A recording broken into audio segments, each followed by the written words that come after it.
tey ji ñëwaat bu baax a baax ci donc exécution budgétaire bu atum 2025 bi xeex wàllum inondation ak li nga xam moom moo di érosion côtière. Le président de la République def na ci ab sortie ci week-end bi. Diomaye donc annonce la restructuration de quartier et un vaste bi nga xamante ni programme boo xam daana ko bëgg a teg ci ay wàllum digg ak la ca daal di aju ngir xeex avancé am géej gi di nangu dëkkuwaay yi de jour en jour ñëwaat na ci bu baax a baax moom mi di kàddu yi son excellence le président de la république ci xëtu mu njëkk moom Sud Quotidien. L'Observateur ci rebondissement dans la bataille Air Sénégal ak Carlyle moom la daal di xëye 1 milliard d'astreinte yoo xamante ni moom la ñu daal di évaluer par jour ñëwaat na ci bu baax a baax moom L'Observateur ci xëtu mu njëkk tey entre tension renégociation ak manœuvre yi nga xam ni ay manœuvre tactique lañ. Donc le ciel sénégalais yi nga xam ni daanaka jamono ji rek nekk na le théâtre d'un duel aérien inédit ñëwaat na ci bu baax a baax moom mi di L'Observateur au cœur donc de la bataille de Airbus yoo xamante ni moom moo ci daal di nekk A319 ak yeneen ñaar yi nga xamante ni A321 la daal doon vestige donc d'une alliance rompue ak des dizaines de milliards de francs CFA yoo xam ñoom ñoo nekk en jeu. Yankhoba Diémé moom mooy ministre bi ñu dénk wàllum transport aérien pour la première fois nag mu ni nous avons dit non à des américains ne daal bu njëkk bi yoon la ñu wax déet ci ay américains ci wàllum Air Sénégal googu la ñëwaat na ci bu baax a baax ci na mu gën a yaatoo moom mi di L'Observateur ci édition bu tey visite en zone inondée le président de la République Bassirou Diomaye Faye au secours noonu la ko titré ndox ma daal ak na mu leen di walloo ñoom waa Thiaroye-sur-Mer dem na foofee moom mi di président de la République ak fële ca Parcelles Assainies yi nga xam ni ndox ma ci bés yi ñu génn bari woon na fa lool ba nangu ay dëkkuwaay yu baree bari mu dem masawu leen waaye tam def fa ay diggé ngir xëy na yu ñu mel bañ fa daal di amati wala sax ñu jëm koo wàññi ñoom nguur ko Sénégal hip hop bi yëngatu na moom it bu baax a baax. Di wàllum rab beeg ña yor rab ga donc hip hop contestataire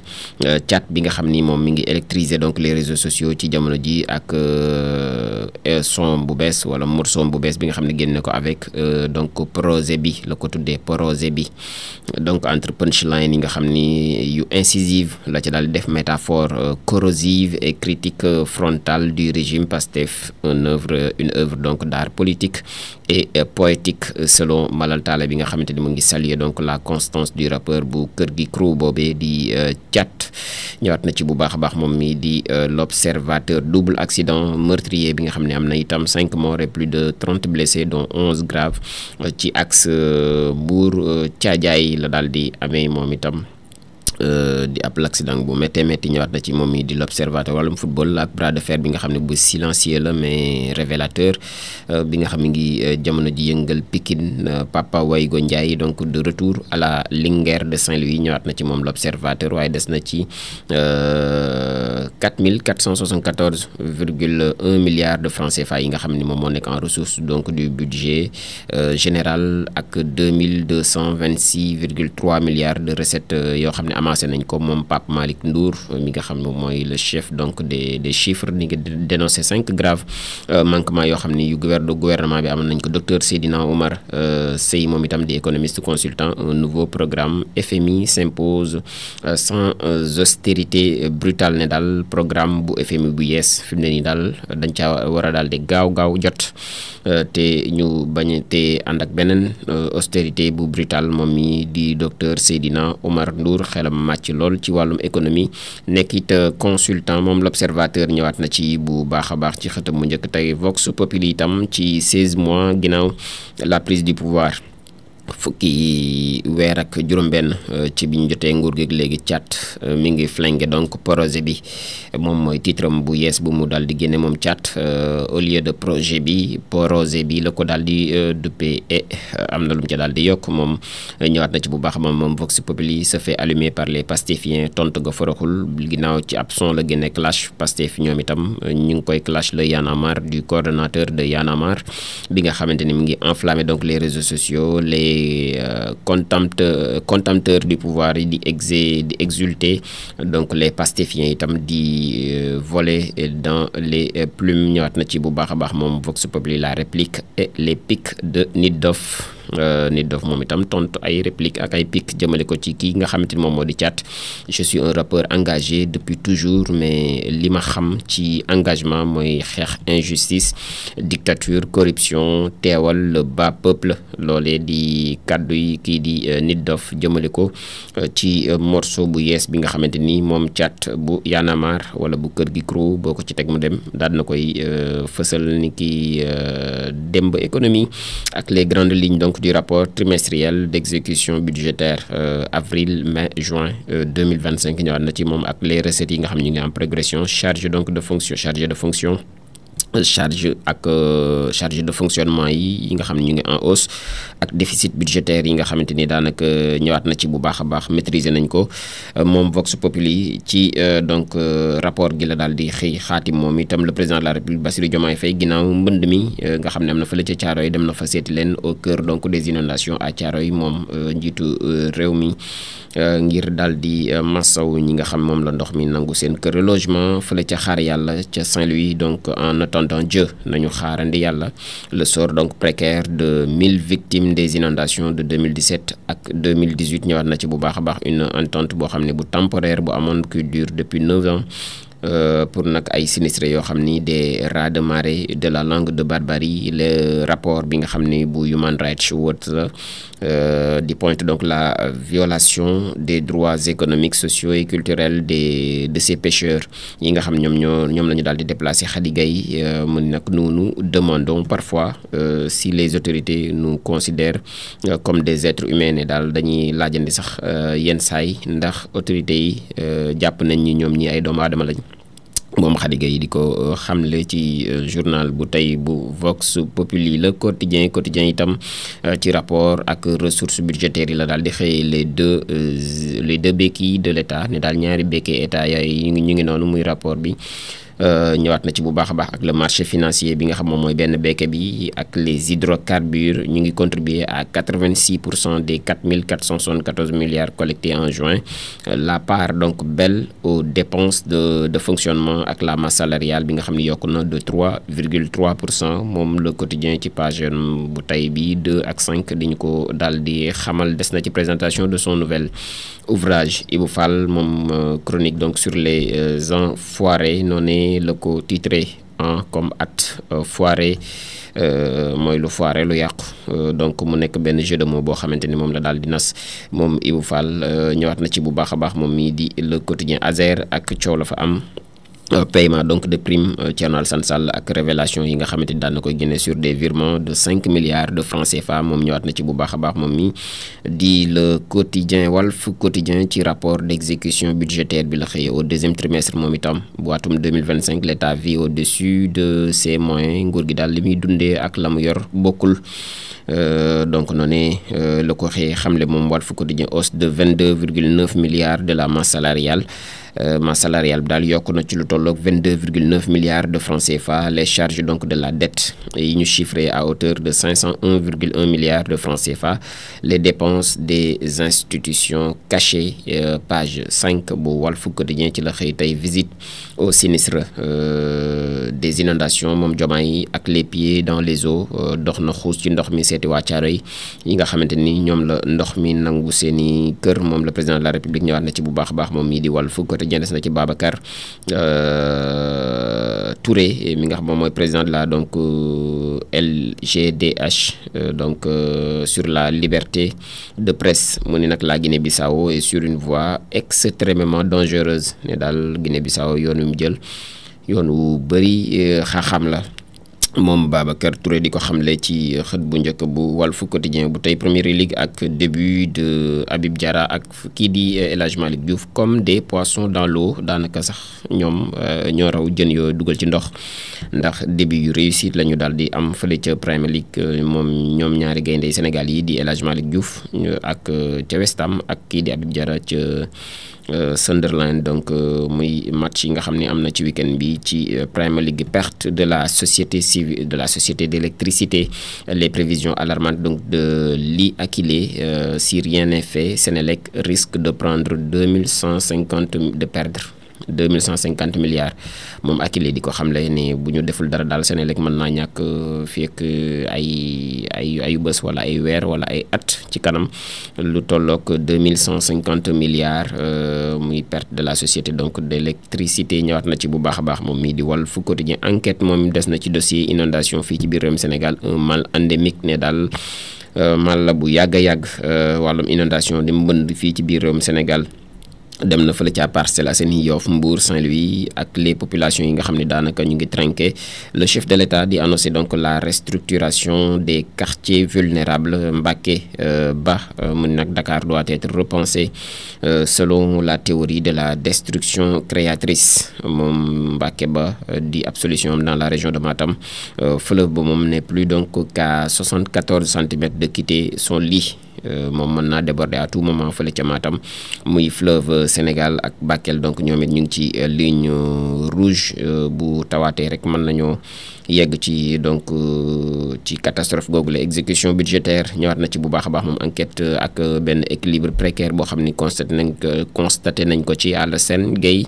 Sur les 500 milliards donc dus au secteur privé, le gouvernement n'a payé que 27,6% bu ñu sukkandikoo ci Alassane. Mobilité, hébergement, retombées économiques, Moubarak Lo moom it di joxe les chiffres donc yu màggal bu Touba gi nga xamante ni moom la ñu daal di weesu. moom enquête xëy na ci xaatim. Les Échos yéenekaay ci rapport trimestriel d'exécution bi la daal di xëyee moom itam. ak l'administration yi nga xam ne ñu ngi boitre ñu ngi en tout cas li ñuy naan li ñuy guux bari na lool li ñuy lekk bari na lool li ñuy consommer bari na lool nii la ko titré moom Les Échos yéen kaay l'administration boit trop, mange trop, consomme trop. Appui budgétaire bi 0 franc dans 19 milliards dont 19 milliards yi nga xamante ni jot nañ ko ci sur 241 milliards attendus. Investissement 11,9 milliards. La masse salariale bi nga xam ne dafa daal di exploser. Facture d'eau moom it explosé 19 milliards ci wàllum ndox. Les dépenses de la présidence, dépenses yu président ak yu primature yi ak yu assemblée nationale yi daanaka ñoom itam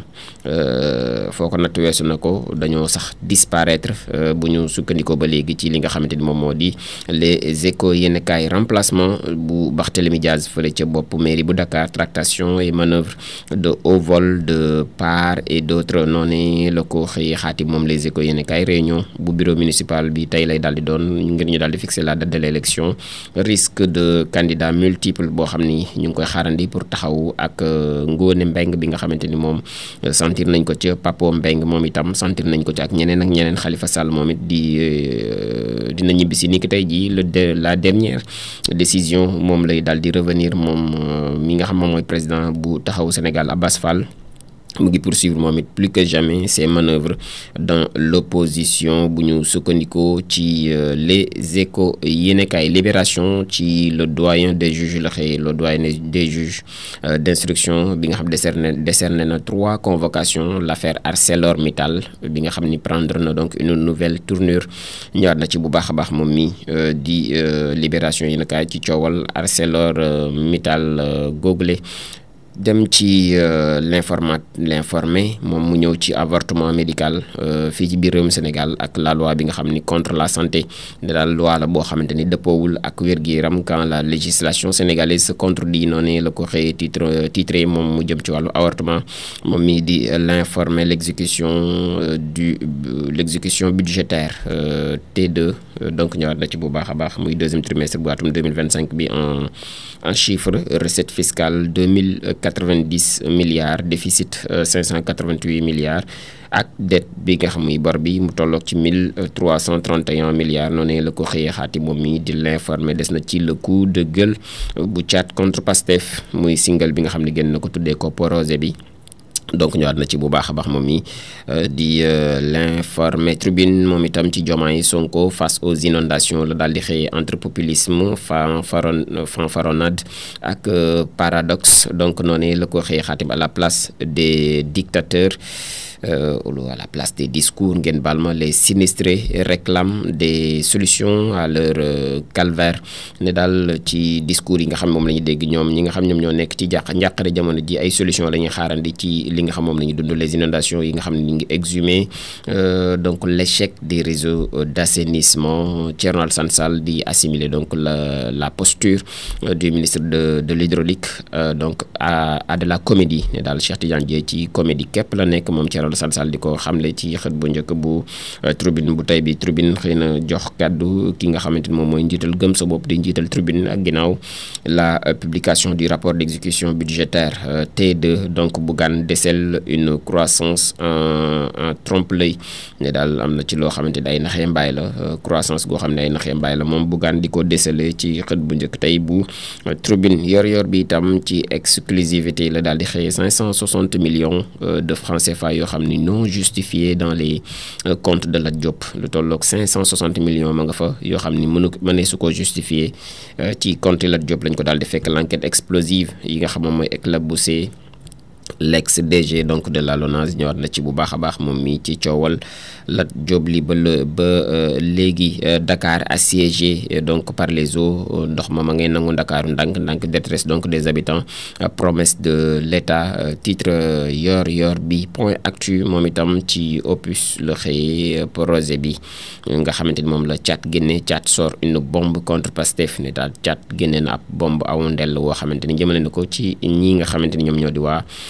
Pastef mi ngi fustiger donc pêle-mêle les dérives du régime contre les libertés publiques ba noppi ñëw ci reniement yi nga xam ne am na sur les promesses maanaam promesse de campagne yi nga xam ne def nañ ko te dara sotteegu ci ba léegi l'arrogance donc de certains ministres loolu yëpp mi ngi ci biir morceau bi 54% mu ni nag pour ça 54% mi ngi def allusion ci ñi nga xam ñoom ñoo votel Pastef loolu yëpp nag ngir lii s'interroge Thiat. Ousmane Sonko prend pour son grade. Le rappeur donc di dénoncer la paralysie des BTP ne daal bâtiment yi taxaw nañ ba noppi di wax ci une économie boo xam mi ngi au 4e sous-sol. Le folier donc de kër gi di raaye li nga xam moom moo di cadre yu Pastef yi di leen traité de 4000 cancres vétérans des luttes politiques ayant conduit donc à des alternances. Thiat sera-t-il le cauchemar de Pastef? journal bi di samp laaj ndax Thiat mënul nekk en tout cas ñu mën a sonal ñii di waa Pastef ci seen ay nelaw. Élection du maire de Dakar des na ci moom mi di point actu ak le difficile choix bu Khalifa Sall bi nga xam am na pour une candidature de taxaw ñëwaat na ci bu baax a baax moom mi di donc point actu direct news moom itam ci Badara Gadiaga la xëyee toujours en prison. La diaspora sénégalaise réclame sa libération. ñoom diaspora bi jamono ji lu ñu bëgg moom mooy ñu delloo liberté ki nga xamante ni moom moo di Badara Gadiaga. am na collectif bu judd bu tudd le collectif des amis de Badara Gadiaga Paris France ak donc le FRDS Paris France ñoom ñi ngi organiser ensemble benn clamart une conférence de presse boo xamante ni pour réclamer la libération de tous les détenus politiques au Sénégal singulièrement Badara Gadiaga, Abdou Nguer, Lat Diop ak le détenu économique di Khadim Ba. donc la diaspora sénégalaise di fustiger traitement arbitraire bi nga xamante ni am na ci dossier judiciaire yi nga xamante ni nguur gi moom moo ko daal di ŋànk selon eux aborder li nga xam moom de la crise économique ak celle des valeurs sociales ba noppi di réclamer une meilleure protection de la santé publique ainsi que le renforcement de la sécurité nationale face à l'augmentation donc des agressions, des assassinats et des différents types de violences. bu ñu sukkandikoo ba léegi ci direct news mi nga xam moom moo daal di fësal li nga xamante ni moom moo di information boobu le collectif wala le dit collectif ñoom ñi ngi déclaré le parti Pastef le parti tas fépp noonee lañ ko daal di transformé donc mu ngi ci page 3 bu direct news bu tey bi moom direct news des na ci lutte contre les récentes inondations ak le parti Awalé bu Abdourahmane Diouf mi ngi saluer les initiatives yi nga xamante ni le président de la République Bassirou Diomaye Diakhar Faye daal dina koy jël source a ci plan d'urgence contre les inondations yi la xëy ak l'avancée de la mer ca Ndakaaru. Bassirou Diomaye Faye délivre donc la bonne parole moom génn na kàddu yu baax yi moom Bassirou Diomaye Diomaye Diakhar Faye ginnaaw bi mu demee seeti ñi nga xamante ñoom ñoo loru ci taw bi nga xam moom la ñu génn. Bientôt nous aurons un plan d'urgence pour les 5 prochaines années loolee la wax ne daal fii ak fan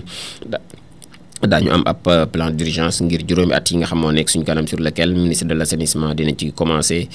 communiquer daal di ay nekk ay annonce yoo xam ni njiitu réew mi moom moo ko daal di xamle. Parmi les mesures yi nga xam ne annoncé nañ ko moom président de la République ni nag avec l'impact des changements climatiques, donc le phénomène des inondations comme partout ailleurs dans le monde moom nekkatul loo xamante ni luy dakk la. Le ministre de l'environnement ou le ministère de l'environnement di mettre en œuvre mi ngi nas ab programme donc de digue boo xamante ni dina am le long de toute la façade maritime ca Thiaroye ca Bargny ak ca Mbao, mais aussi jusqu'à Mbour, Joal ak ca Palmarin ngir daal di artu lu ni mel. Rapport d'exécution budgétaire bi mu ngi ci source bu tey bi moom itam Cheikh Diba di lycée donc son CV brûlé par l'opposition, donc jowaat na ci bu baax a baax moom mi di source à l'évidence du dysfonctionnement dans l'élection du président bu fédération sénégalaise bu football la daal di xëy ak coow la ci daal di am. CAF va-t-elle enquêter sur Abdoulaye Fall, ndax CAF dinañ def ab l'enquête ci ki nga xam moom moo jiite YES fédération bu Sénégal di Abdoulaye Fall. Moom journal bi di xëy di samp laaj pluie torrentielle yi nga xam ne am na ak dégâts yi nga xam topp na ci ak les autorités face au défi des intempéries. noonu la ko xëyee xaati moom mi di l'évidence. Au-delà de l'évidence ñëw na ci cey si le màggal de Touba n'existait pas, de daal bu màggal gi amul woon. moom journal bi bu doon nit la mëni sax yëngal na bopp ba. màggal Touba Bara Dolly moom it di interpeller l'État concernant Soxna Aïda Diallo, donc ñëwaat na ci bu baax a baax. projet bi bu Thiat mais à nu donc les failles du projet xëyaat na ci xaati moom mi di l'évidence. Le point itam des ci mbirum Azer ak Amadou Ba bi nga xam ni mi ngi leeral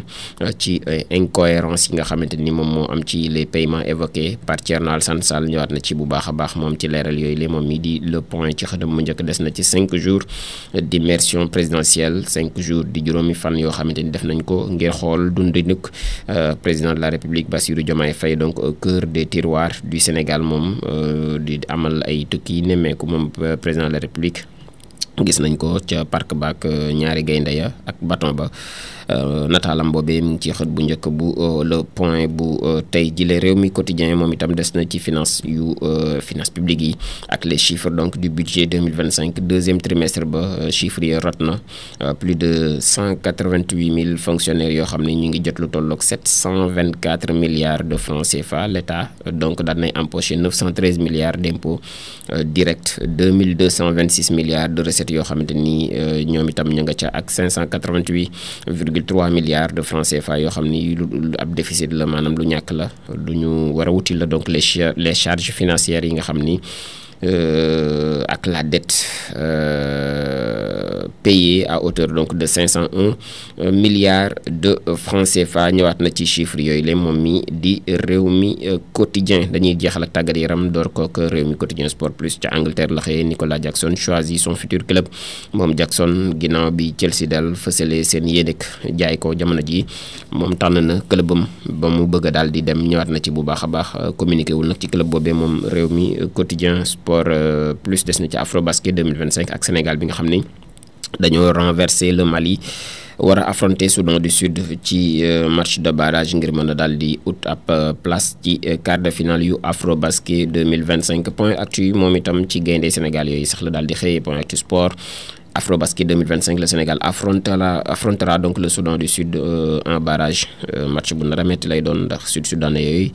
jamono ji ñu ngi gis seen bopp bu baax a baax ci wàllum basket. donc Premier League ak Manchester United malheureux s'incline donc face à Arsenal. mu nekkoon match bu neexit démb ci diggante Arsenal ak Manchester United. Arsenal mujjee ko daan benn bal ci dara. Tribune Sport itam des ci Afrobasket masculin. Sénégal Soudan du Sud décroché le précieux billet pour le top 8 noonu la ko xëyee xaati moom itam di Tribune Sport. des na ci Mbaye Jacques Diop bu haut donc du haut de la tribune. grand frère Cheikh Seck, focus sur votre travail, la haine et le tribut que l'envie paye au mérite. di kàddu yi kii di Mbaye Jacques Diop jëmale donc ci donc jowaat na ci bu baax a baax moom mi di Tribune Record moom itam des ci Afrobasket masculin. Sénégal Sud Soudan bu 18h jotee lay doon les Lions pour atteindre donc les Bright Stars donc ba noppi war a daal di dem ci quart de finale yi ñëwaat na ci bu baax a baax moom mi di record des na ci passeur décisif avec Monaco yi Tottenham kii di Pape Matar Sarr wane na boppam waaye Lamine Camara feelu ko fële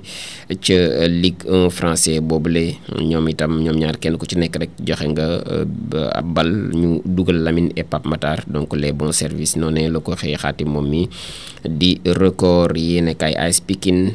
ak le président délégué Modou Fall bi nga xam ni moom it démettre nañ ko de ses fonctions le comité d'exécutif di désavoué le président Modou